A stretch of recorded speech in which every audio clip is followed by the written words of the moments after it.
Hello, I'm a Mac. And I'm a PC. Interesting how I dominate both the office and the home. Yeah, that's the funny thing. What do you mean, funny? Well, I mean, the way I see it, you wouldn't run your home like an office, so why have an office computer in your home? Maybe homes should be run more like offices. Give family members job titles, annual performance reviews, raises for good behaviour. PC, I don't think that was quite right. Honey, good work at the supermarket. I'm promoting you to night manager. Or, Timmy, those glasses are a bit filmy. I'm afraid I'm going to have to lay you off. Wow, your home sounds like a really fun place to be. Doesn't it? Can't wait to clock in for supper. You're coming for supper. Hello, and welcome to the Cultcast, the best 30-plus minute Apple conversation you're going to hear all week long. I'm your host, Eric and Elijah, and joining me today without any funny or special titles, because I just realized I forgot to prepare any of those, we have one very sexy Leander Caney. How do you like that intro? Not bad, Irfan. I like it better than the other ones, yeah. One very, very sexy Buster Hine. Hey, very, very. And we're also joined by Alex Heath. Oh, come on. Who knew that was is gonna happen. attractive in his own way. Special way, right? His own very special way. Everyone knows I'm sexier than all of you combined. Well, to each their own, Alex, to each their own. Welcome to episode 173 of the Cultcast. We were just talking before we hit record. Can you guys believe we're getting pretty close to 200? It's a long time. How many years is that? It feels like at least 7. My How many goodness, years has yeah. it actually been? Does anyone know? 4? Well, we just hit our 3-year anniversary late February. So we've been doing this there you just go. over 3 years. Arfon, you didn't get me anything. I did. I haven't mailed it yet, so keep an eye okay. on your mailbox. It's going to be there. I'm going to ship it soon. But Did just you do that? Did you do that bag of gummy bear? What? Never mind. We can talk about it later. No, that is not what I got you. Okay. It's not gummy bear related at all. We got a lot of great stuff to talk about this show. Hey, fellows, we're going to be talking about the Apple Watch some more because Apple has opened up the App Store to all developers. And there's a list now of all these apps that have been submitted. And there's going to be a lot more coming up. But I'm going to read you guys some apps here in a bit. And I want you to tell me if you think that these are apps that you would actually use. Because I'm still not totally sold on the idea of buying a smartphone or a smartwatch just for having apps that are already existing on your phone. So I want to hear what you guys think. And if you stick around till the end, we're going to be doing kind of a new segment, and we're calling it Shit We're Into. I went ahead and bleeped that first word out so we don't offend anyone. And we thought we would take some time to talk about some of the things that maybe aren't Apple related that we're into, things that we might be reviewing that usually may not be a perfect fit for the show, things of that nature. And I'm going to come up with something on the fly here because we just created this segment about 10 minutes ago. so I'm feeling like Leander over here, where I'm like looking around my desk thinking I'm really into spark plugs and field notebooks and paperwork. There's spark plugs on your desk. I have a whole Yeah. thing of spark plugs on my What desk are you right now. doing? So let's say a sexy experiment. Titillating. I've got some electrodes for my upper torso, some spark plugs, the big car battery. I'll tell you guys about it later. Probably not show material. Before we jump into the fun, though, I do want to say thank you to Linda for supporting this episode. That's lynda.com/cultcast. Are you an aspiring designer? Linda has over 562 video courses for you to choose from on design, color, best practices, typography, and so much more to help you hone and craft your skills and even build your own great brand. You can get full access to Linda's library. Now it's a 10-day free trial for our listeners over at lynda.com, lynda.com/cultcast. You can learn all you want with a 10-day free trial. I want to thank Linda for supporting this episode and FreshBooks. the easy-to-use invoicing software designed to help small businesses and small business owners get organized, save time invoicing, and get paid faster. We all use FreshBooks. We all use it. We all pay for it because it's so immensely useful. If you need to invoice your clients, if you want to help get your business expenses in order so it's easy to get filed at tax time, check out freshbooks.com/cultcast and please enter Cultcast in the How Did You Hear About Us section. Thank you to FreshBooks for supporting this episode. I forgot to start the timer again. I was just holding the timer in my hand, Only saying 170 episodes, yeah.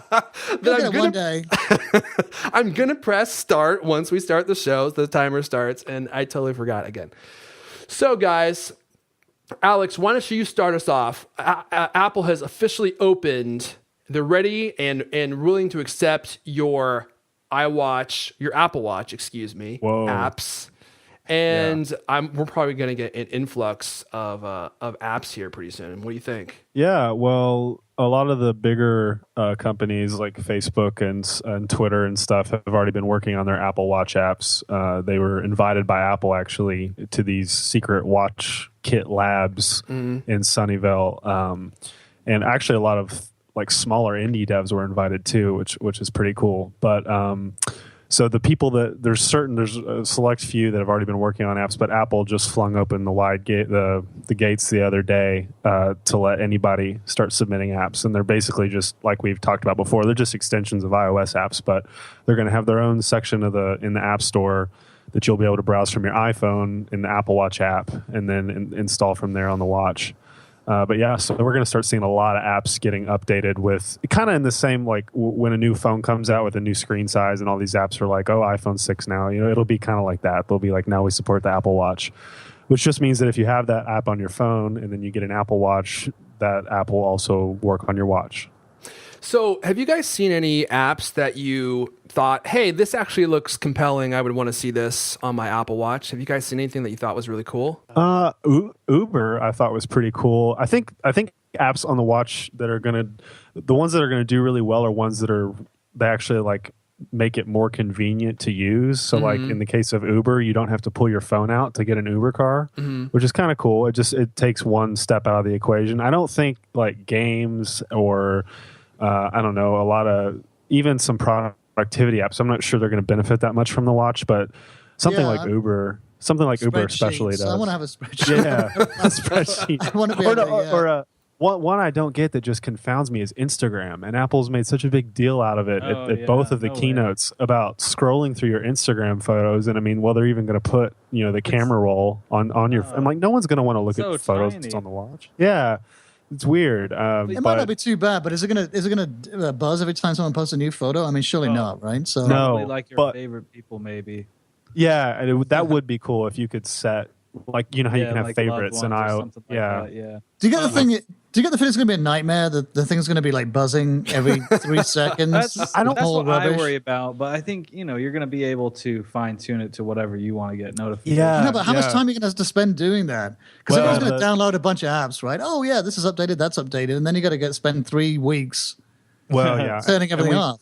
We've already seen the Apple Watch app in its like paired mode, because right now it's installed on everyone's phones, but it's like a really dumbed down thing because you haven't paired with an Apple Watch. But once you pair with an Apple Watch, you get access to all these settings, and it's super detailed. It's like way over detailed, it seems like, for Apple. So Apple's going to really let you control a lot of this stuff. I mean, they even let you like change the acronym for cities, for like different time zones and stuff. Like it's very granular, but I do think they'll handle notifications in a better way compared to most wearables, especially Android Wear, which is just like everything that comes through gets sent to your watch.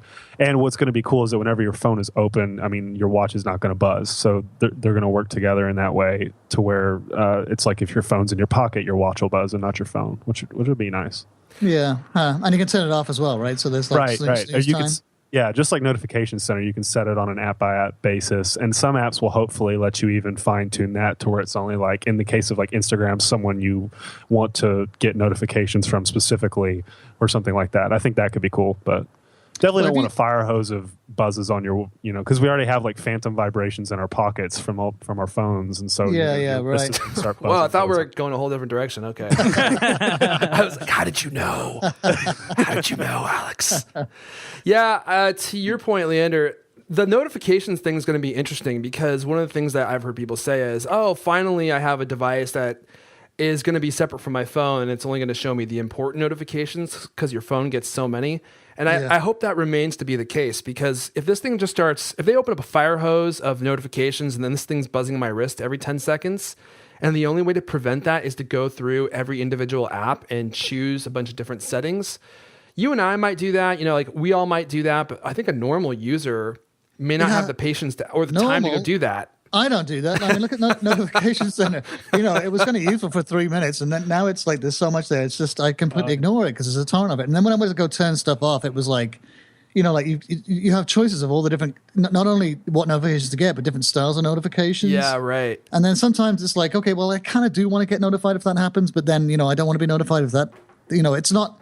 It's never sort of either. It's too granular, right? And you don't want to be turning off every. Like choosing favorites and things, I think, from people who you want to get Twitter stuff from. Yeah. I just can't be bothered. I don't have enough time. I hardly have enough time to I'm afraid that it's going to be like just overwhelming. Yeah, it could be a total mess. I mean, the New York Times is going to have, their app is going to send you headlines to your watch. Yeah. And I'm like, oh my gosh. See, that seems excessive. Yeah, that sounds like so too. It would have to be like a really super important message. Well, the president just died, But if that's like the only one that should make it through. Yeah, I know, but. And see, I think what a lot of companies are going to do is they're going to be jostling for your attention, right? And this is going to be yet another avenue for them to interrupt you and have you start using their app more. So they're going to start sending you things that you might not want to see. So it's not necessarily going to be for your benefit, like seeing headlines from the Wall Street Journal or whatever. It's going to be for their benefit because they want you to read as many stories as possible. Right. And they know all of a sudden now they have a clear channel to your attention, which is the hardest thing to get from you. Right, exactly. Yeah. And it's true of like Facebook and Twitter and like all the merchants. They're going to be like, if you walk past Walgreens, they're going to like try to pop up some special deals that and restaurants and bars, and then there's all your friends or your mom calling and everyone's tweeting at you. It's going to be. I wonder whether it's going to be. It'll lead to a sort of a backlash because. I think it's become to the point where notifications are kind of unusable anyway. When you get notifications from on your desktop, when you sign up with certain websites you like, that was useful when there was only a couple of them doing it. But now everyone, so I routinely decline them now. But even so, I've still got 5 or 6 that do it, and I just ignore them because it's intrusive. I don't want this stuff pushed to me anymore. Yeah, and the iBeacon stuff's going to be interesting. I've actually already had a couple people pitching like Apple Watch iBeacon apps, and so they're going to work with these iBeacons to send you notifications when you walk by something. And I'm like, I don't want to go through the mall and get 60 buzzes on my wrist as I walk past things. Where it would be useful though? Home Depot. Like their app is going to help you find stuff in the store, right? And if your watch knew what you were looking for and could direct you to the exact place in the aisle, so you didn't have to ask like Target. some guy Target who doesn't is care. doing exactly that. Yeah, Target's doing. So is Target's iPhone app or Apple Watch app going to actually direct you to where you go, or is it just going to show you? No, it's because I worked at Target for a short season, and they have. Did you really? Yeah, and it's like they have every item like marked on the shelf exactly. So it's super easy for them to do something like that too, and show you exactly where it's at. And they're going to do. Sorry, go ahead, Alex. They're going to do the cool like buzzing, so where like your watch will buzz to tell you which direction to go and stuff. That's super useful. I'm sorry, I was having visions of Buster as a Target employee. And you go up to, he's wearing that red polo, right? You go up to ask him where something is, and he just looks at you scornfully. He's like, I don't want to be here. Exactly. I don't know, dude. Try that way. Like those Buster Target employees that never care. So let me pitch some of these apps to you guys that are actually going to be coming out, and you guys tell me if you think this is useful. The first one, British Airways, will offer flight status, destination, weather, scheduled estimated departure times via a glance at the Apple Watch. Oh my gosh, the airline stuff is going to be awesome. I think so. Yeah, because think about like how your boarding pass on your wrist too. Yeah, It's going to be great. Yeah. I mean, I know you're probably like, oh, that's dumb, but I do think it's actually cool. Well, no, until you lose a watch at the security checkpoint. You have to take that's true. But you're already past the point where you would need it. Yeah, and it's still better than holding on to paper boarding passes. I mean, or just think about like the effort of having your phone in your hand when you've got all your baggage and you're trying to find your gate like a mad person, and just having your watch being able to buzz you and tell you where to go and be your boarding pass and send, your flight's delayed, so it goes to your watch. You don't have to pull your phone out. I think that's great. No, I'm with you guys. This seems extremely useful. This is one of the perfect use cases for the Apple Watch, because you don't want to be pulling your iPhone 6 Plus out of your pocket. And if you're wearing jeans like mine, it takes like several maneuvers just to get it out. So it'd be nice to be able to just look at your wrist. Okay. Twitter. Of course, Twitter's going to have an app. They're going to let you view tweets, retweet, reply. They're going to let you reply. Favorite tweets from your wrist. You can also see recent tweets and top trends. What do you guys think? No thanks, dude. Like, Twitter is such a time suck already. Like, I don't need any more Twitter notifications or like to get sucked into Twitter on my wrist, man. They're saying it's Twitter, but littler. How cute. This sounds terrible. This is going to drain your battery so fast, too, if you start having Twitter notifications go off on your Apple Watch. Yeah. Well, you're going to be able to reply. Yeah. I guess you could use Siri, but otherwise you're going to be typing on a tiny...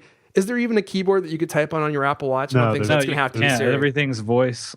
Okay, right. Or there's aren't there some pre-dictated responses too? I think you can do. Yeah, there are. Yeah. So you're going to be replying like, on my way, haha. Yeah, yes. Totally. Okay. Evernote. It's going to let users dictate notes, get reminders on to-do tasks that are due, and see recently created / updated notes. Evernote? Yeah. I don't even use the Evernote app for desktop or iOS. So I use the desktop one all the time. iOS only when I have to. Mm-hmm. Any other... Alex, you use Evernote? No. Okay. What's up? It does to-dos. That's weird. I didn't even know it did that. Yeah, they've started building in all these kind of like get things done functionality. Now you can do collaborations and stuff in Evernote.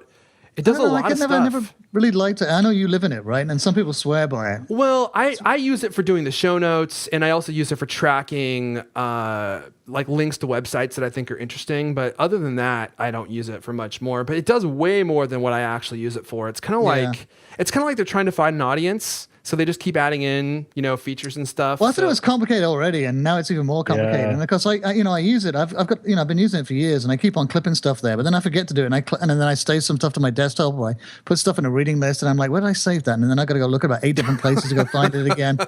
Like I should just commit, right, and just say, okay, I'm going to use Evernote. I just started using it again. I just remembered, oh yeah, Evernote. I should start using that again.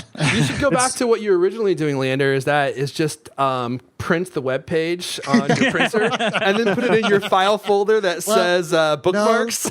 No kidding. I've done that for sure. Or just email everything to yourself. Yep, I do that too. Yeah, I used to do that too, but then you lose the emails. Yeah, right. Okay, last one. Sorry, go ahead, Alex. Every time I try to use Evernote, it's super confusing, so I should probably give it another shot. But, it is. Once you kind of get the hang of it, it's really useful, and it's great at clipping stuff off the internet, because the Evernote clipper, which they have now in iOS, is really easy to use, and also in Safari and Chrome, is a useful tool for sure. Cool. Okay, last one. I think I know what you guys are going to say about this one. Dark sky. Dark sky is weather information on your wrist. Excuse me. So they're going to bring weather information to your wrist. I'm assuming that means, hey, it's about to rain. Here's the temperature for today. Alex, what do you think? Dude, big dark sky fan, and I think that's awesome. Yeah, I know you are. Okay. Anyone else? Yeah, I think that's useful. Yeah. What were you going to say, Alex? No, I was just going to say, like, getting like on your wrist saying it's about to rain is going to be great. Yeah, that actually is useful. Do you actually, honestly, Buster, use dark sky in Phoenix? No, because I don't know what the weather's going to be. I have an IFTT recipe set up so that if it's going to rain tomorrow, it sends me a text a day in advance. But other than that, I never look at the weather. Does it seriously know if it's going to rain tomorrow? Yeah. In Phoenix, you have to have a pretty high percent chance for it to rain. I was reading in my preparation for a segment that we're not doing today that it's actually illegal. It's actually illegal to not give a person a glass of water if they are in need of one in Arizona. Do you know Yeah, if that's totally. Is that Yeah. true? It bugs me when I go to other places because you can always ask for a free water cup at any place in Arizona, and then you go to other places and they're like, "Oh yeah, water cup's like 50 cents or something like that." In San Francisco, it's like $5. Yeah. Oh, it's like, it's like, are you there's no serious water. for a water cup out of the tap? Like, come on. It's like, what kind of mineral flavor would you like? Yeah. In Europe, a lot of the places I've been in Western Europe, especially, they don't even serve water at your table unless you order it. It's very different. Yeah, you have to purchase like a bottle of sparkling water, like artisanal water, like the kind that Leander will only drink and bathe in. Well, I mean, out here, you don't want somebody out in the 115 degree heat coming to your restaurant and pass out because you were too big of an asshole to give them a cup of water. Yeah, for sure. I mean, I'll give someone a cup of water, but they got to buy something first. And if they want to use the restroom, my gosh, it has to have like a $50 minimum. Okay, well, before we continue, so I forgot to bring this up at the top of the show. My bad. We're going to be talking about Meerkat and Periscope. So these are two apps that allow you to broadcast video live from your iOS device via your Twitter followers. And they've been getting a ton of buzz this week. Both apps have been, all over blogs, actually the last 2 weeks. So Alex is going to tell us about these different apps, what you can do with them, and what the differences are between the two. So we're going to be talking about that in just a sec. But before we do that, I want to say thank you to Linda for supporting this episode. I always say, much to Leander's chagrin, that I love Linda.com. It's so bad. Gotcha. I got him. It's been like 6 months since I've done that. Man, I can't believe I snorted too. It was getting so awkward you couldn't help but start laughing. Someone had to do something. Linda has thousands of educational videos, educational courses for you to choose from, and you can learn virtually anything, and they're all taught by insanely talented people. We've had some of them on the show before. They're all experts in their fields, extraordinarily articulate. And I wanted to touch on a couple of courses. If you're into design like I am, I love learning about design. Anything from typography to layout to color. There's so much stuff that you can learn on Lynda to become a better designer. And I'm not a designer, but I do enjoy design, and I have to do some of it here and there throughout my work and life. So if you are interested in learning more about design, check out Creating and Adapting a Logo with Deke McClellan. That you will learn how to create eye-catching logos from scratch and adapt them to fit a variety of applications, from business cards to banner ads. This is kind of like that basic designer work, right? If you're a designer and you want to start getting paid from clients, this is the kind of stuff that you can do to create some revenue for yourself. But also, I want you to check this out. This is totally free. Linda did a design challenge with this guy named Aaron Drapin. He is the maker of Field Notes. Have you guys heard of these things, Field Notes? These little it's funny. They're actually pretty popular. They're just little paper booklets that you can take notes in, and they're really well designed. So they've kind of gotten pretty popular. So this guy Aaron Drapin was engaged by Linda to create a logo on the fly, and I'll link to this in the show notes. And he put this video on YouTube where they gave him a fake company name and said some information about the company, and then had him create a logo in real time as they filmed it. And it's really incredible. If you're into design, I think you'll really enjoy it, because you're going to see the entire process from start to finish. And he goes through all his workflows and how he actually goes through the design process and creating what turns out to be a really awesome logo. So if you're interested in that, check out the show notes. I'll link to it. It's Aaron Drapin's Lynda.com logo video. If you are interested in learning more about design, if you want to learn Photoshop, in fact, most of what I've learned about Photoshop has been from Lynda, go check out lynda.com/cultcast. That's lynda.com/cultcast. You're going to get a 10-day free trial. Our listeners get a 10-day, not a 7-day free trial. And you'll be able to have full access to Lynda's catalog. You can watch videos on your iPhone, on your iOS device via Lynda's great app, and on your computer. And you can learn all you want for free for 10 days. Lynda.com/cultcast. I want to thank Lynda for supporting this episode. Alex. Yo. Did you stop the Meerkat stream or the Periscope stream that you were doing earlier? Yeah, it was just for pre-show. Dude, how many listeners did you or viewers did you get? Not that many, man. Just like 30. Bummer. So you were using Periscope, right? Yeah. Okay, Periscope. so first of all, why don't we start at the very top? What is Periscope?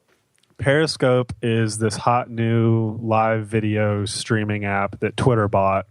Yeah. That just launched publicly last week, I think. And it's kind of taken over what Meerkat was doing, which was a pretty much identical app that was kind of like the hot thing for a few weeks in Silicon Valley. Until Twitter blocked them, right? Yeah, until Twitter killed it because it was using Twitter to find people to follow and to like broadcast your stream and stuff and interact with the stream. And Twitter shut it off, obviously, because they've got Periscope now. And Meerkat it wasn't designed well, and it's not like it's gone. They just got like millions of dollars in funding, which is ridiculous. Yeah. It was like the hot app of South by Southwest a couple weeks ago. The brand was great. Speaking of logo types, which is ironically where Twitter was originally hot. It was South by Southwest, but anyway, Meerkat was like all over South by Southwest, and now it's like completely died because of Periscope. In the matter of like a week. Yeah. Well, I mean, Meerkat was thrown together in like 8 weeks, and Periscope's been in the works for like a year. Yeah, and now it's been bought by Twitter for something like 100 million. So Holy moly! They've got Twitter's backbone, and they've got their app it's so much better designed. So you think it's actually a better app? Oh, the UI in is every way way. better. Way better, yeah. And it's got some features that Meerkat doesn't. Like you can save your streams so that people can go back and watch them. So it's not like all instantaneous and then gone. Like you can open Periscope at the end of the day and scroll through and see everyone's videos that they stream throughout the day.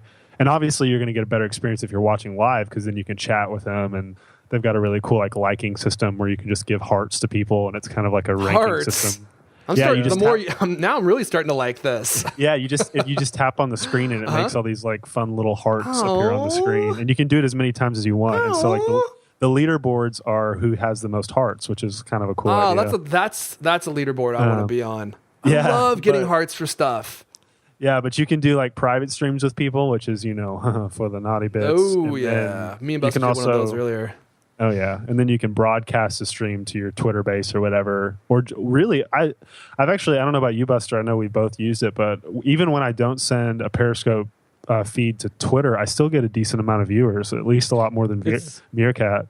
It's because they have the annoying like live notifications. Yeah. I turned that off on mine because it was just overwhelming because like you would get like a notification every 10 minutes that somebody's broadcasting live on Periscope, and then by the time I'd get to it, they'd be done. And that's the I think the issue is so far is like kind of keeping up with all the Periscopes because there's so many. It can be such a time suck. I think like the first day and a half, I just watched a ton of Periscopes for no reason. So I'm glad that I haven't used this. It allows me to be totally ignorant and ask you guys stupid questions. So essentially what you're saying then is Periscope just lets you do live video from your iOS device, and then it saves it so that people can go back and watch it later? Saving it's optional, but yeah. And okay. It's kind of interesting. It's kind of like teleporting. It gives you like a view into somebody else's world for like a short period, and it's live, so people can comment, and you're looking at the screen and you can see people's stuff and tell them, give them answers and everything like that. Yeah, and go ahead. The catch is you can only engage on the iOS app because there's a web viewer too. So if you're just on the desktop and a link comes across your Twitter feed, you can open it and watch. But you have to be in the iOS app to be able to comment or like something or watch it later, which kind of drives engagement to the app, which is smart. So I wonder how useful this is going to be for like just, I don't know, your everyday person, because for people that have a following, like if you're Kevin Rose or something, I could see this being really awesome for you. But if you're just an everyday Twitter user and you start broadcasting video and no one shows up, that's like depressing. Hasn't this kind of stuff been around forever in one form or another? Right, yeah, but I think now it's really portable. It was, I think, webcams were really popular, when the internet started, but they were confined to your room. Now it's, you can go out. Like there was an art festival over the weekend, so I did like a little broadcast and just walked around and showing people stuff and like responding. Isn't that the problem though? What do you mean? It's like too. It's okay. So it's great. It's portable, but how much of your life, it's interesting. It's like good. Yeah, I don't know if there's for like reporters. I don't think that they're really cool to follow on Periscope because they're just behind a desk all day. But I think some people could be really cool to follow. Like field reporters. Yeah, guys like us, guys like all of us. Just anybody who has like a semi-interesting life, goes sterling places. Personality and great good looks. I'll say I was just going to say journalists are kind of lame to follow, but like when the Apple event was going on and it was Meerkat because Periscope hadn't come out yet, but like I was watching a couple of Meerkats of, journalists that were inside the demo room. Yeah. And it was a live firsthand experience of them, so you felt like you were kind of there, which is cool. And you can, I think it opens a lot of doors in terms of like live journalism. And then like I watched a Q&A, some app developer, actually a friend of mine, he had a little Q&A on Periscope one morning just answering questions about his app. And there were like 40 people in there for like 30 minutes who were just asking him questions. He would answer. And it was like having a conversation with the guy, even though you weren't in the room with him, which is pretty cool. So, I mean, you have to have something cool or interesting to say. But that rules us out. I think this could potentially be huge. So, Leander, vlogging, especially on YouTube, is huge, right? And these people just create these little videos throughout their life and then broadcast them to all these like teens and tweens and stuff. And they have like, 3-4 million followers. And now they get to do it live. That's going to be, I think that could potentially be massive. Not only that, but it makes it accessible to everyone. You can just open up your phone and do a live stream to anyone, anywhere that you are. I think the people who have tried this before and it just hasn't worked very well. So if this app has actually pulled it off and made it easy to connect with people who are already following you on Twitter so that you don't have to go out and build like a whole new following, I think this could be huge. Yeah, well, the biggest problem with Periscope right now is, like Buster said, the notifications. They're terrible. I mean, it's just like every time a stream happens, you get a notification, which is just the worst. But you can turn that off, right? You turn it off, but you should. But that's the problem is you either have to turn them all the way off or all the way on. So you can't turn them off per user? No, which would be nice. What? Yeah, I'd love they're going to add that for sure. Yeah, they're going to probably do that. But what will make Periscope, be set apart from Meerkat and others that are doing the same thing is that it's going to eventually be integrated into Twitter cards in your timeline, which is going to actually be really nice because then it's kind of more of a Twitter product. So you're browsing your feed and you see all these live video cards that are linked to Periscope, and it can take you to the app. So it's kind of like it becomes a live extension of Twitter, which is I think what Twitter wants. They're operating it like a standalone product, but they're going to definitely add card integration, and I think that'll help it a lot in terms of the notification problem. Oh, it's going to be huge, especially for personal brands. Like imagine if like a Chase Jarvis, do you guys know who he is? He's a photographer. He's pretty popular and people follow him and he shows like photos and stuff of his work. But if he could, in the middle of that, do a video on what he's actually doing in that moment and people could go watch that in his timeline very easily, that would be huge. Yeah, like Jimmy Fallon, I think like the first day he periscoped his rehearsals. So like you could see him like running through the jokes that he was working on for that night. Like that was really cool. Stuff like that. I think it's really interesting uses for it.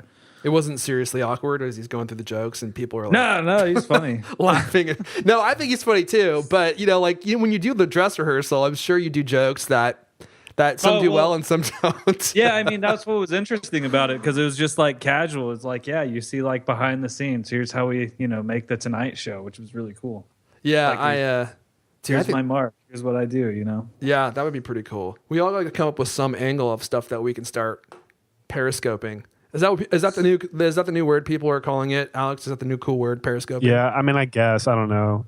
It's like, well, think about like if you're at a concert, like you're always like sending video to people while you're there at the concert, through iMessage, and it's taking forever to deliver, and then the little red exclamation mark comes up, and you're like resend. I have to, and then what if you could just create a live stream that anybody could go watch? I tried this though at the Kendrick Lamar concert with Meerkat. Oh, you did? I was like, oh, this is gonna get me so many likes, and there was just so many people that you couldn't get enough signal to broadcast the live stream. So that was a big problem. No hearts for Buster. No hearts.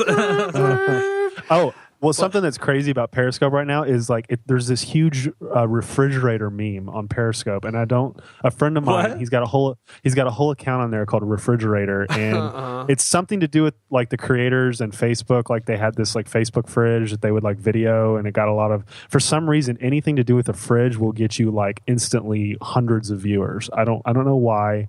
But this friend of mine literally does like these. He puts a strobe light in front of his fridge with music and a fog machine, and says, about to go into the fridge, and like starts to stream, and like he has like no followers. Instantly, he gets like 200 followers, and people just lighten up the comments. Like, About a show me the refrigerator? fridge. Show me the fridge. Show me the fridge. Like it's its own meme. It's really interesting. I don't get it. Yeah. I Oh, don't get it at does he all. like explore his fridge? And Yeah, show he like goes what's through the that? fridge and like. Oh, does that's it- great! I yeah. love it.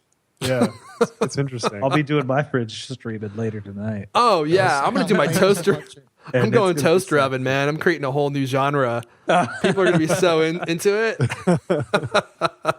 Well, what'll help is he'll be like in bed with my girlfriend, heart, and then it'll be the refrigerator. So like it's a combination because you get the people will also click if it's that, and then the fridge. Nice. Because when you're watching a stream, you can quickly like tell somebody to go come watch a stream that you follow. Mm-hmm. So that's how you'll get more followers. Like people will be like reach out. It's a cool engagement in that way. But Leander, you need to start periscoping. We need to see you with the fam out in your Yeah. excursions. Yeah. Okay, sure. We're going to Santa Cruz the weekend. Are you really? Yeah. I can do the campus. You're gonna go to Pizza My Heart. I don't know that. Is that in, It's a pizza place in Santa Cruz. You should go there. okay. It's All right. so Cool. Yeah. good. Oh my goodness. Okay, and I'll Periscope scope it. Scope it out. there you go. Do a quick scope. Yeah. All right. Let's move on. I forgot to mention this, but I want to bring it up before because I think it's useful information for all of our listeners, and that is you're actually not going to be able to purchase an Apple Watch in the Apple Store. Have you guys heard about this? So by that I mean you're not You going to won't be able to walk in. You won't be able to walk in and buy one. Yeah. Yeah. So according to some leaked Apple documentation, Apple will only be selling the Apple Watch. I say online, but you can order it in the Apple Store as well through their ordering system. But if you don't order it in the trial period, as I'll call it, from April 10th when they arrive at the Apple Store to April 24th when they actually go on sale, I don't think you're going to be able to get your hands on one for a while. What do you guys think? Oh no, I no, think you're not gonna at have all. to pre-order. For I sure. do too. Yeah, I mean, think about how constrained new iPhones are, and there's only like 2 of them. And there's going to they're be having display Yeah. issues, like they've said too. and there's going to be dozens of these watch configurations. So there's no way you're going to be able to just walk in and be like, oh, I want the 42 millimeter in black with so and so bracelet. Like unless it's a giant store, they're probably not going to have it. Of course, we always hear about supply constraint problems whenever a new Apple product comes out, and now I kind of wonder if those are just leaked. Like if the Apple press team is just letting those kind of rumors surface out there so that people get worried they may not be able to get one. So it's like an artificial, supply problem. I don't I think so. that's This a is theory every year, but I think Apple would make as many as they can if they could. Yeah. Right. I They're think telling- that's just they're- how it is. Like they're telling their retail employees that. So I don't think it's to make the press think something. So come April 10th, you'll be able to go into an Apple store and try on the Apple Watch. You won't be able to switch out the different bands or anything. And then if you want it, you're going to be able to, pre-order it through Apple's reservation system in the store, or you can do it online. But if you think that you're going to just be walking in there, come April 25th and just picking up an Apple Watch, you got something else coming to you, my friend, because that's not going to happen. Maybe if you're going to get an edition, you'll Yeah, be like, right. oh yeah, so let me bring you to the back. yep. We've got They'll we've give you got some Bob Grey Mansfield. Poupon while you're waiting. We've got Bob Mansfield in a robe waiting for you. You know what? If Bob Mansfield delivered the edition watch to you in a robe, I actually might buy one, Alex. Yeah, totally. That's worth the 17,000 right there. Yeah, I would probably do the 10,000 model. I don't know if 17. I don't know Well, if I I throw down think for that. 17 probably comes with hands massages too. And massaged by Bob Mansfield. Yeah. Oh yes. Take care of this right there. I heard for 17, Craig Federighi will put you in a robe and then undo it slowly and rub his hair all over your chest. Oh, Scoopville. That's a scoop for you guys right there. You got an extra 17 grand. So your only other way to do this, to get your hands on an Apple Watch, if you don't pre-order one, is I have a sureproof plan, right? Because people are going to be buying these and then selling them on Craigslist. So here's what you do. You got to go on Craigslist and find some guy who has one. He's like, I need to sell this thing. I bought it. I don't need it. and you invite him to the parking lot of a 7-Eleven close by, your house or something. And when he gets there, flash the money, and then when he pulls out the Apple Watch, you just take it out of his hand and run. Dude, if I'm selling an Apple Watch, I'm putting that money in escrow, bro. You know what I'm going to do this year? I think I'm going to order 2 Apple Watches, one for me, and then one that I'm going to try and sell on Craigslist, and I'm just going to come packing heat. And if someone tries to steal it from me, I'm not going to kill him. I'm just going to shoot him in the leg. What's that? Is that legal in Washington? I don't know if we're a stand your ground state. I know I could definitely do that in Arizona and be fine. Yeah, maybe we'll need to get you to do it, and you can Periscope the whole thing. Okay. Buster kills man on Periscope trying to steal Apple Watch. That's some good media right there. But so many hearts. No, I'm telling you, what you need to do is buy an edition and go sell that in China. And I'm telling you, you're going to make like 20 grand. Because they're gonna be so constrained. So yeah, they're gonna be so because I bet Apple is probably gonna be sending most of its supply to China to begin with. But yeah, because the watch, definitely for the edition. But I think just like the watch in general, like I think the watch will be huge. That's interesting. That's an interesting point. I wonder if there will be a secondary market for that. There has. I bet you there will be. For the edition, though, I mean, well, it's going to be the scalpers, that the Casey Neistat video was on last year and all that. I mean, it's going to be even worse because of the gold. Yeah, I mean, I have a friend. His wife is Filipino, and she resells like Birkin bags, like $10,000 Birkin bags, buys them in the U.S., then takes them back to the Philippines, sells them for like $20,000-$30,000. Wow! Because you can't get them in the U.S. And like Apple Watch, that'll be huge too because it's limited quantities. I guarantee the edition will be a huge reseller item. You're probably right, and the irony is, of course, is that they come from China, right? And then they ship them back there and mark them up triple time. Have you guys ever heard of Trader Joe's? Yeah. Oh, Trader Joe's that's my jam. Me too. So Trader Joe's, popular grocery store here in the U.S., and they are you about to ruin something for me in terms of like Trader Joe's and stuff? No, I'm not at all. But people who go to Trader Joe's are well known for loving Trader Joe's, a lot and only shopping there, right? Yes. And so we here in Seattle live pretty close to Canada, and they don't have Trader Joe's in Canada. So this guy, because people in Canada love Trader Joe's, at least in the area near where I live. And so this guy decided that he was going to open up his own store across the border. So he drives to Trader Joe's, like a regular Trader Joe's. He buys up all their goods and he drives to Canada and stocks his store shelves with them. So all he's doing is buying the same crap that you and I could buy at Trader Joe's, and then he marks them up at his own store and makes a bunch of money. Does he call it like Trader Joe's or something? Trader Joe's. And Trader Joe's found out that he was doing this, and they're trying to shut him down because he's scalping Trader Joe's. I don't see anything wrong with it. He's taking it across to Canada too. Like I feel like he's an entrepreneur. Yeah, exactly. That's genius.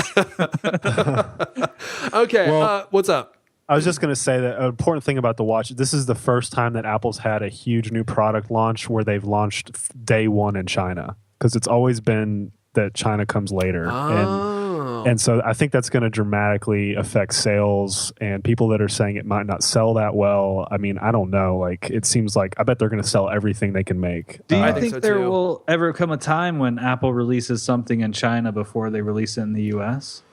I don't know. That's really interesting. They can make so much more money in China? I don't think so. I think U.S. will always be day one just because it's their home turf and it's like the easiest to launch something in terms of like regulation and stuff. But the fact that it's launching in China day one is huge. Dude, it wouldn't surprise me if Apple eventually came out with a product that was only available exclusive in China. for China. Yeah, totally. Yeah, honestly, it wouldn't surprise me either. I mean, the edition is, I can guarantee, based on like what I've read and a lot of way smarter people than me, like who analyzed it and know the market. I mean, it's going to sell way better in China than the U.S. It's like it's made for China. There's a lot of money in China, for sure. Well, and they love to show their wealth in Asian cultures. I mean, it's not like in the U.S. where it's kind of frowned upon to. What do you mean? It depends on your neighborhood. Have you been to Silicon Valley?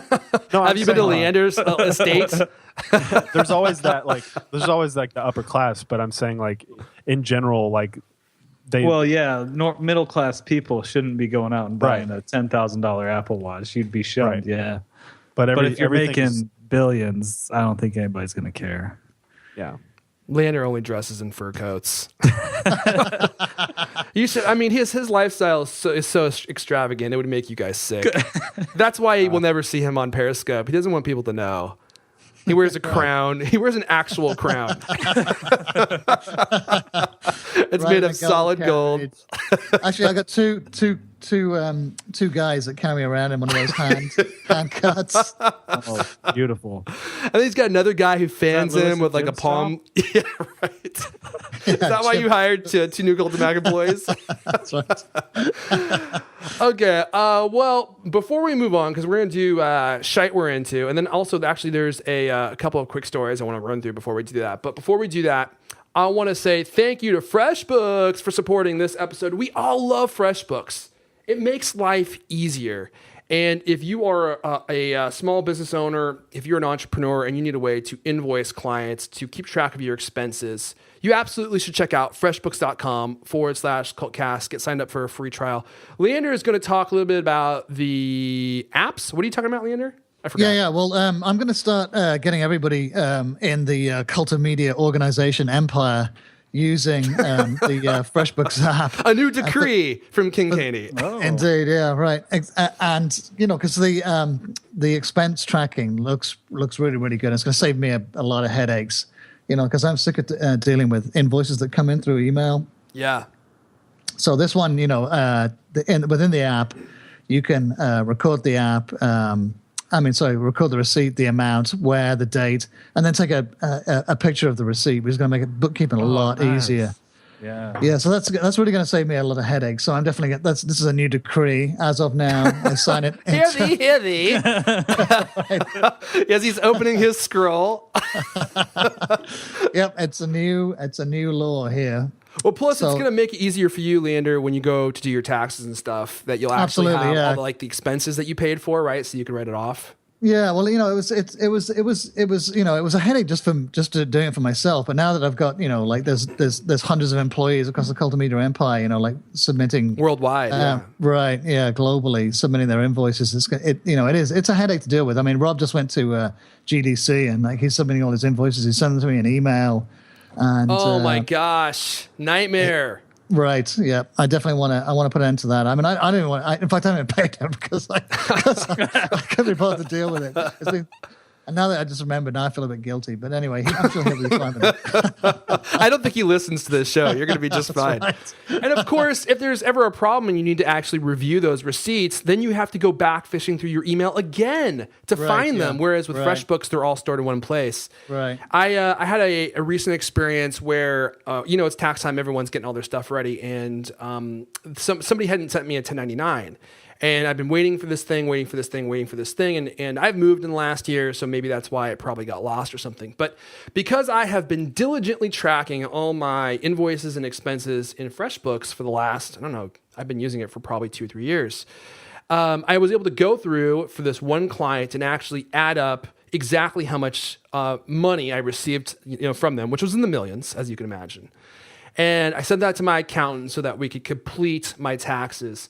And then probably about a week later, I actually got the 1099 from the client, and it was exactly what I had calculated, which took me probably about 5 minutes on FreshBooks because I have been tracking everything the entire time. Yeah, that never happens.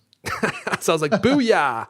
Taxes done." The best thing to do is just send people random invoices on FreshBooks. That you do that too? Oh yeah, all the time. The money comes in. Yeah. And then you could say something along the lines of official business along the top. Yeah. I mean, how else would I afford this ostentatious fried chicken lifestyle? You eat nothing but fried chicken. I was wondering how you could afford it. It's expensive fried chicken. It's not even cheap stuff either. Yeah. No. It's just deliciously crunchy. Every time I hear you eating it, there's just crunches happening nonstop. Oh yeah, it's farm raised organic chicken. Wow. I envy your life. I envy your life. I mean, when I eat fried chicken, by the time I get halfway done, it's mushy and gross. But that's not how you roll. No. You can thank FreshBooks for that. Our sponsor. And you can thank FreshBooks for that. Thank you, FreshBooks. If you're a small business owner, thank you for bringing it back, Lee. And I kind of forgot where we were. Right, exactly. I was like, what were we talking about? My bad. If you're a small business owner, if you need to send invoices to your clients, if you want to get paid faster, if you want to accept credit cards, if you want to grow your business, if you want to look professional, go check out freshbooks.com/cultcast. Sign up for a free trial. You can use it for free for, I think it's 30 days. And you please put Cultcast in the How Did You Hear About Us section. So FreshBooks keeps supporting our show. I want to thank FreshBooks for supporting this episode. Okay, Buster, before we move on to shite we're into, I want you to tell me about selfie sticks. Dude, I love selfie sticks. Dude, I actually love selfie sticks. Do you like selfie sticks? I really do like selfie sticks. I can't decide if I like selfie sticks or hate them. I seriously, sometimes I'm like, yeah, I could totally use one. And then I see people with them and you're like, what an a-hole. There's no way to look good when you're using a selfie stick, but they are the best way to take selfies. Oh, dude! At CES, that was the worst. Like everybody wasn't it? walking Oh around- my gosh! Yes. We hit peak selfie stick at CES this year. Big Yeah, selfie stick. when Exactly. all of society is like that, and everybody's walking around with their phone on the edge of a 4-foot pole sticking in, it's gonna be ridiculous. It makes taking photos with iPads look really Okay, awesome. so the reason we're bringing this up is because some company came out this week and actually released an iPad selfie stick, which I have to admit is very stupid. Who's going to be using their iPad for a selfie, especially on a stick? the You know people who that will? Spike Lee. Yeah, Spike Lee, and then people that hold their iPads up at concerts to take pictures. If that's you, if any of our listeners do that, you are the problem with the world. You need to stop Yeah. that. It's rude hate enough it doing when it you're with at your a phone, concert. and then someone what? When we went on holiday, we went to see this big parade in Paris, and the kids couldn't see, and they were crying. It was really heartbreaking. So luckily someone next to us busted out an iPad, and they were holding it up over everyone's heads, and they could just watch it like it was on TV. It was great. So instead of watching it with your eyeballs in HD, you watched it on a retina display. But the problem with the iPad, okay, look, the phone, I understand. You want to make sure you capture every experience rather than just watching it. I put my phone away and watch performances because I'm like, that's what I paid to be here for, right? Personal preference. But when you use an iPad, you're blocking everyone's display behind you for like 20 feet, Leander. Yeah. Well, there's that, but See, I mean, I get it. Like for a few periods, like you pull it out, you take a little video or a few pictures, and then put it back in your pockets. But the people that just leave it up there, Oh my God. chop off your legs. Rude. Yeah, those people should be tarred, feathered, castrated, and then tarred once more. So I put like 5 different selfie sticks in my Amazon shopping cart. I haven't actually pulled the trigger on any of them yet. But here's why selfie sticks need to exist, because we've all had this happen. You go somewhere, you're with somebody, you want to take a selfie, and you hand your phone to some stranger who might just run away with your phone, right? Especially if you're in another country. I mean, you never know, that person can just take off and be done. Or they take some picture and it just looks terrible. There's like 7 feet of space above your head. Your faces are dark because that person doesn't know how to take pictures at all. I mean, with a selfie stick, you could do all that yourself. Well, the problem with selfies, you still can't get like a good angle with selfie sticks. I feel like they're still too close. So my solution is a tripod. But then you got to carry a big ass tripod around. No. You get, I have, what is it? Like one of those Joby ones. They like fit in my pocket while I go on a jog and I can bust it out and do a quick self-portrait. And then do you have, you must have an iPhone attachment or something for it. Yeah. You have a little, it's exactly like that, like a selfie stick attachment. It just grips it on both sides and you can set a timer.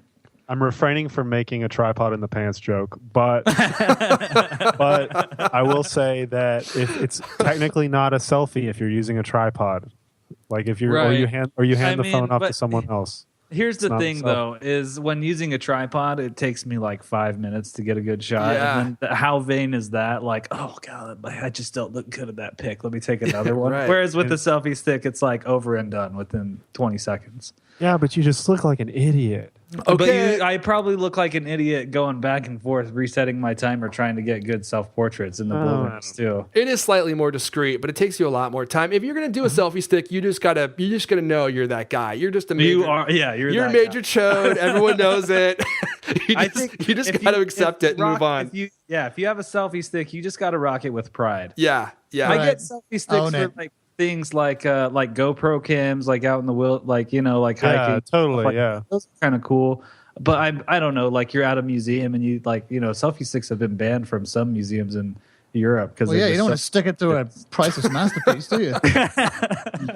Which is funny, but some of those museums definitely have problems. People just get too close to the artwork. They touch it. They break the artwork. I mean, it's like unbelievable. We had a pretty good story about a museum in, I think it's in the Philippines, that encourages you to take pictures with the artwork with a selfie stick. They were pretty fun. It's a really good gallery. It's definitely worth checking out. Well, that's the thing. If you're on vacation, so the reason I even got interested in selfie sticks is because this guy I know on Facebook went on a vacation with his girlfriend, and I think they went to actually the Philippines. Or they went to Thailand, I'm not sure. They went one of the two places. It was very exotic. And they had all these great pictures of themselves throughout the trip. And eventually he started hashtagging them selfie sticks. So I knew that he was using one. But he had all these great photos in all these various places where you would never have been able to get a photo of yourself because you're like on a boat, some guy's driving the boat, right? And there's no one there to take a picture of you. And yet he had awesome pictures of himself. So they're kind of a necessary evil. Yeah, I like them. I think they're fun. We had a lot of fun with the selfie stick. Yeah. Good for disciplining children too. You mean like when you take out the phone and you just whip their tushies with them? No, you use the stick. Isn't that a way of disciplining children? You whip their tushies? Yeah, no. We wrap them across the knuckles or the head. Oh, okay. Usually the head. Yeah. So like you take the photo, you have them pose, and then you hit them in the head with it. Well, if they're not posing for the photograph, right, which is painful because they're always goofing around, then you just whack them with the stick, and then they pay attention, and then you get the picture. Like right across the hamstrings, you just swing it as fast as like a golf club. Usually the head or that's why everyone looks dazed. Everyone looks dazed in your family photos. I've always wondered why. They got that kind of WTF look on their faces, right? Because they just got whipped by Leander by an extendable steel pole. Oh my God! It's, you can imagine with 4 kids, it's unbelievably painful just to get them all to look at the same time, right? It must feel so good though when your kids misbehave and you get to smack them across the back of the legs with a selfie stick. I know it does. It does feel good. So satisfying. I feel good just thinking about doing that to somebody. Oh, I'm going to buy one of those just for that. Okay, well, let's go ahead and move on to the last segment. We're a little bit over time here, but that's all right. Shite we're into. So this is the segment where we talk about anything that we're currently into, and it may not fit into the Apple sphere, but oftentimes it does because we're always trying out new products and new services and stuff. So with that said, Leander, you talked up a pretty big game. You said you had something that was so good. I quote. It's gonna kill it. So let's start with you. I know, yeah. It's at the weekend up in my neighborhood, we have an electric bike store, and it's been there a couple of years. They sell electric bikes. You didn't. I did. And you went out and got one? Well, no, I didn't buy one. They had a special launch event for this company, the Swiss company called Stromer.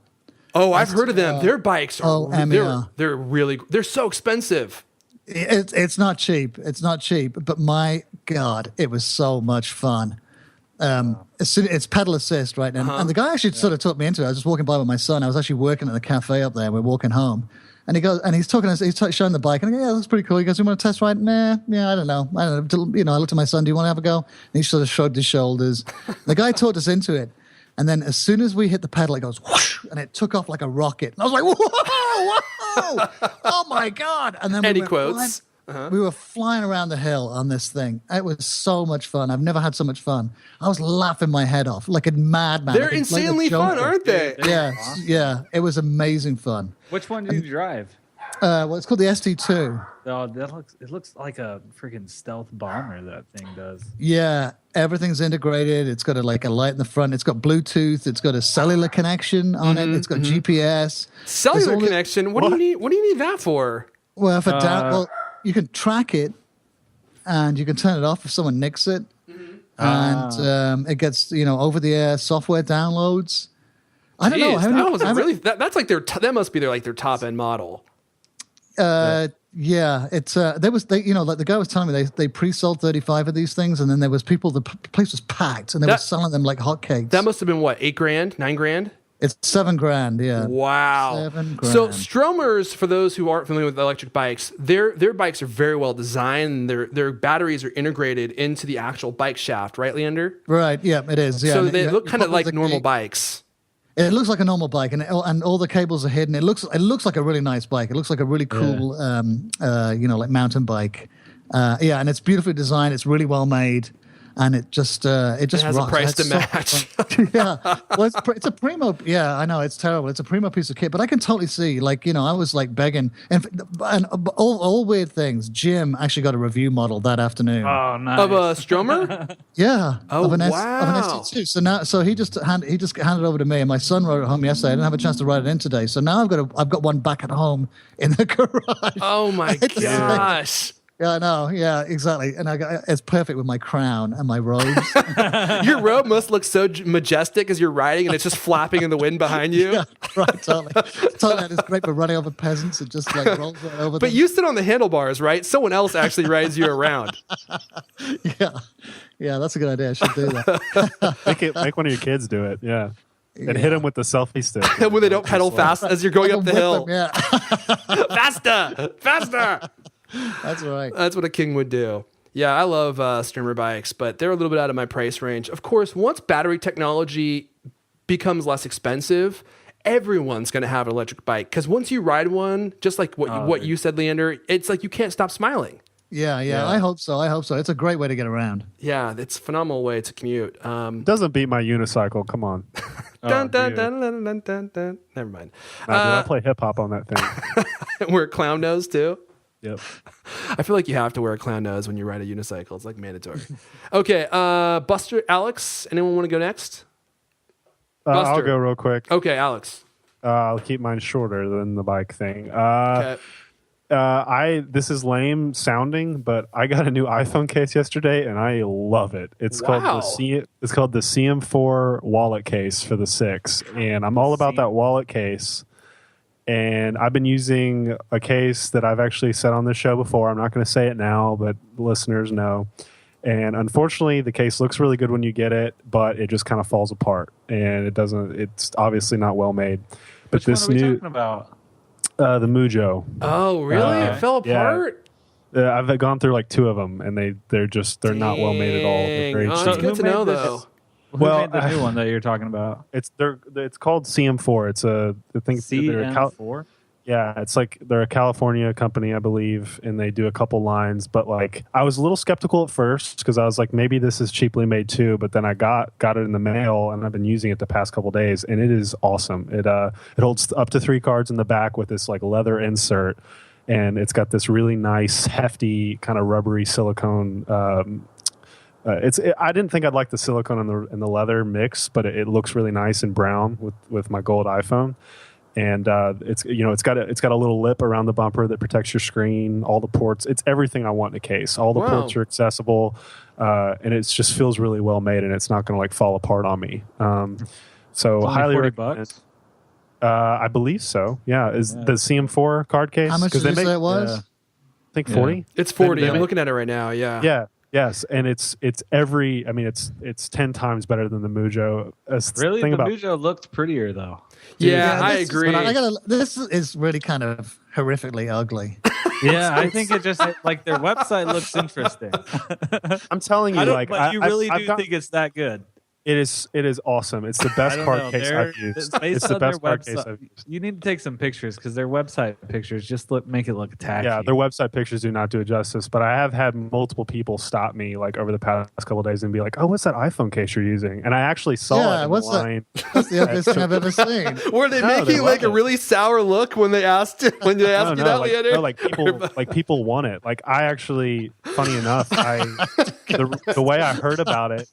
No, the way I heard about it is I saw a guy in Chipotle with it in the line in front of me, and I was like, "Dude, what's that case you've got?" Yeah, because I've never heard of CM4. Yeah, me neither. But they're great. And the thing about Mujo, actually, I had a bunch of people email me when I wrote about them, and some guy who's like apparently a actual Swiss like leather craftsman and is like from there and like knows about it. Mm-hmm. Mujo literally just outsources everything through China. And then they put their fancy like marketing on it, but it's really? all. They made it sound like it was handcrafted in Sweden or something like that. No, I had like a guy send me like literally like a 3-page email going through all of their like marketing spin. Yeah, and they literally just everything gets pumped out of a factory in like Shenzhen, and then they make it look like it comes from this Swiss. There's nothing wrong with that. I mean, look at Apple does that, right? And their stuff's great. Well, I can just attest to the quality that the Mujo falls apart like instantly. Like it's not. I find they're pretty tough though. You know, like all my wallet cases are falling to pieces too. Even like the book from 12 South, which is a really well made case, but it doesn't you're sitting on it all day, right? I know. Yeah. So I don't see this CM4 case falling apart anytime soon because of the. Well, you got rubber. it yesterday, so it's really gone through a lot of. You got it yesterday. I got it Monday, but I'm saying 2 days ago. Yeah. Oh, It's lasted 2 days. Oh, wow. Leander's right. That's how awesome it is. It's You're already sold, huh? I just gotta say, I'm not gonna poop all over your choice there, Alex, like everyone else is doing. I'm just gonna say my favorite part of this story is that you actually discovered it because some guy in a Chipotle was using it, and you struck up a conversation with him. It's so rare for me to see a case in the wild that I don't know what it is. So like I saw it and I was like, I've never seen that before, and it was kind of interesting looking. And he told me, I was like, okay, I'll check it out. Dang. So yeah. Okay, so this is the it's called the Q card case by CM4, right? Yeah. Okay, the CM4 Q card case. Yeah. You'll have to take a look at it and see if you think it's as good looking as Alex says. There's some leather on it. I wouldn't describe this as a leather case, but to each their own. Okay, Buster. What up? What do you got? I've got 2 albums. Oh, really music that came out this choice. week. Yeah. Okay. Have you heard of Sufjan Stevens? Yes, I have. I don't really like him, but his new album, Carrie and Lowell, oh my gosh, it's so good. Like it's so sad. Good. It's very sad, but I love it. It's like such a chill album to listen to. It's all about his dead mother. I'm cool with that though. What's the album called again? Carrie and Lowell or Carrie and Lowell. Oh, okay, all right. The other album, I don't know if you're like a big Seinfeld fan, but I am. And Wale, he came out with just this really weird rap album that's also pretty good called what is it? The Album About Nothing.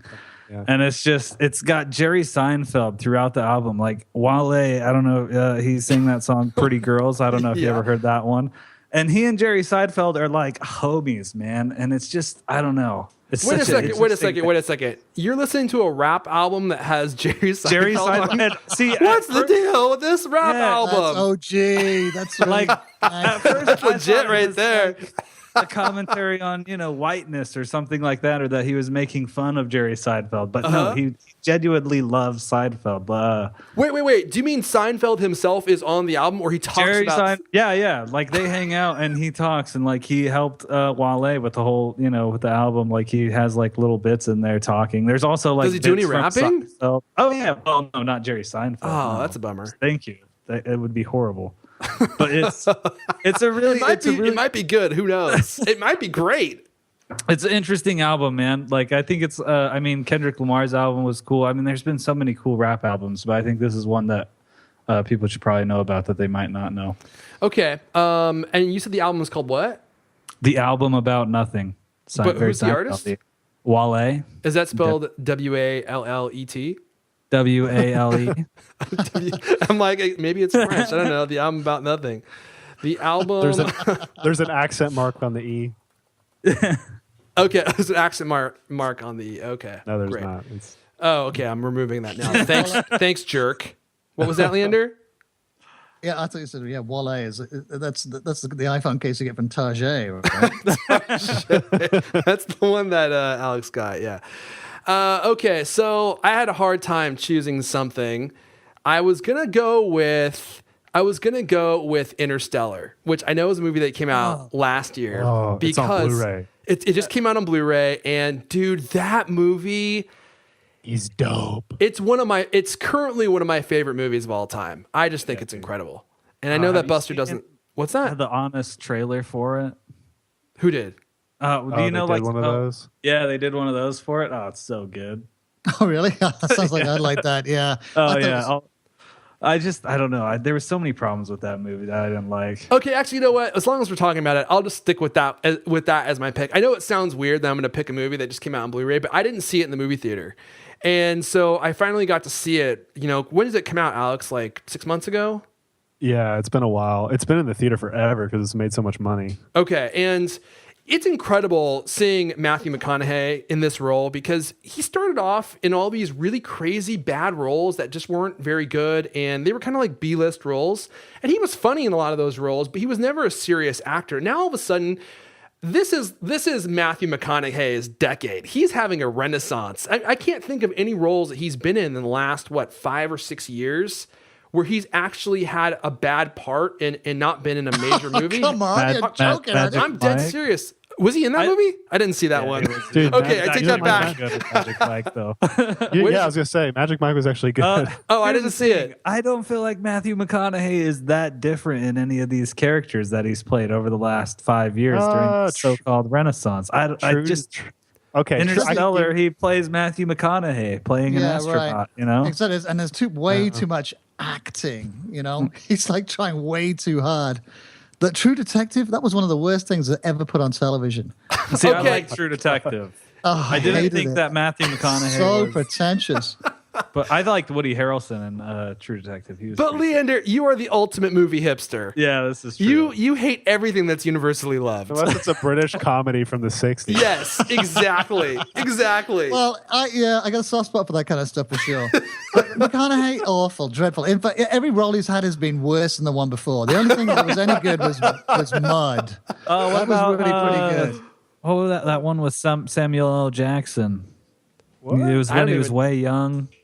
I don't even know what you're Snakes, talking about. planes. No, God. It was he played a lawyer. Oh, the Lincoln Lawyer? No, not Lincoln Lawyer. It was God, what was it? Where Samuel L. Jackson runs into the courthouse and kills those KKK dudes. No, you guys don't? I know what movie you're talking about. Unfortunately, I can't actually think of the name. I can't remember it either. But it was like one of his first big movies. It was And Matthew McConaughey was in that? Yeah. Oh wow, I haven't seen that movie in a long time. That's the one where Samuel L. Jackson's like, "Yeah, they deserve to die, and I hope they burn in hell." yeah, totally that one. classic Samuel L. Jackson. So, Buster, you didn't really care for Interstellar. You said I liked the visuals, and I love space travel, and I liked the part. Spoiler alert! Oh my, we can't. Oh gosh, I'm gonna bleep that out. That's a bleep major that out. spoiler. Actually, it's not really a spoiler. No, it's not. because the movie. I'm sorry. Oh but my god. Okay, I'll bleep it out. I'll bleep it out. Yeah, it is because you don't. It's a cameo for sure. I think someday we need to have a talk about spoilers. No, okay. When a movie literally just came out on Blu-ray 2 days ago, you cannot spoil one of the biggest moments in the movie. It's not a big spoiler. You just say. Yeah, Well, I wouldn't say. You don't know You're what saying he's it again. doing. You have no idea. I'm not going to tell the plot line about. Okay, what but if David we were does talking to about screw this over and you shit. were like, if you were talking about a movie that I had never seen and I had never heard of, and you were like, I can't wait, and I knew who the major actors were, and you're like, I can't believe Bill Murray appeared in it, I would think that was a spoiler because I love Bill Murray so much here's the that I thing, would be feel upset like that it wasn't a surprise. I don't know. I don't feel like if somebody tells me the ending to a movie, I'm not ever bummed by it because I feel like the journey, the movie is what you're. But I don't know. But see, but you are very unique in that regard. You really think so? Oh, I don't do. know. That doesn't bother me. Because I will go through, I won't watch trailers. I don't want anyone to talk about the movie around me. I don't want to know what the plot is. I don't want to know anything about a movie when I go in to see it. I want it to be a complete surprise. I know a lot of people that way, and they deliberately kept him out of the marketing and out of any of the interviews for Interstellar so that it would be a surprise. So of all things, you can't just drop that on the podcast. Yeah, I can. It's been 6 months. If you haven't got to see it in theaters by now, I just feel like it's your fault. I mean, the fact that he tons turns of into pieces. an alien. There's too. been so many think pieces and articles written about it. I don't know. I I'll feel say like this: 6 months is a nice period for when all of spoilers. the movie reviews deliberately leave it out or give a spoiler warning when it's about to come up. It's a spoiler. I just saw something about in it the other day. Yeah, because it's 6 months Promoting later. the Blu-ray. Exactly. It's not a spoiler anymore. Yeah, I mean, if you read IMDb, he's probably on there. But Yeah. that was a pivotal scene in the movie too. That scene was yeah. crazy. There's going to be 14 bleeps in this episode. No, there's only going to be 2. I'm tracking them mentally. There's only going to be 2 places where Buster says name. he speaks the name. It's 3. There's 3 places where he speaks the name that shall not be spoken. Voldemort's in Interstellar. I knew it. Yeah, he is. Oh, his scene in Interstellar is incredible. So, but Alex, you're with me, right? That movie. Oh my gosh. It sounds like someone's opening a tape deck. What's going on? Sorry. Okay, Can it be? I think I just accidentally unplugged my mic. Oh, no, you still sound pretty good. But you know what? I'm going to take that sound effect to be our cue that the show is officially over. How do you guys feel about that? This might actually be one of our longest shows ever. I don't even know how I would thought we were going to go short today, and here we are. We're way over time, but that's okay. I think sometimes people like it when we just ramble on endlessly, especially Leander. It's one of his favorite Just things. like Interstellar, yeah. As long as that movie. It just goes on and on and on, and it affects space-time. Right. I know, and you come back and, oh my God, it's been 150 years? You've been living for 30 years on this podcast. Exactly. Sometimes this podcast is only an hour, but it feels like it's like at least 7 or 8. We're having our own Interstellar here. Okay, well, let's go ahead and wrap it up there, guys. That's all the Cultcast we have for you guys this week. I don't even know what I just said. But if you want to come hang out with us on Twitter and tell us what you think about space-time and the theory of relativity, I'm at Erfon, Leander's L. Caney, Buster's BST3R, Alex is Alex E. Heath, and of course, for all the best news, reviews, and how-tos in the world of Apple, make sure you're following Cult of Mac. This has been the Cultcast, the best 30 plus minute Apple conversation you're going to hear all week long. New episodes of the Cultcast come out every Thursday night. I want to thank everyone for listening, and we'll see you guys next time. Oh, I just want to mention for the after show that refrigerator Periscope, if you want to follow it, is at refrigerator, but the G, there's a D in front of the G. Refrigerator. Where is this audio supposed to go? I don't know. Just put it in there somewhere. I think I'm going to start the show with that. Yeah, that'd actually be great.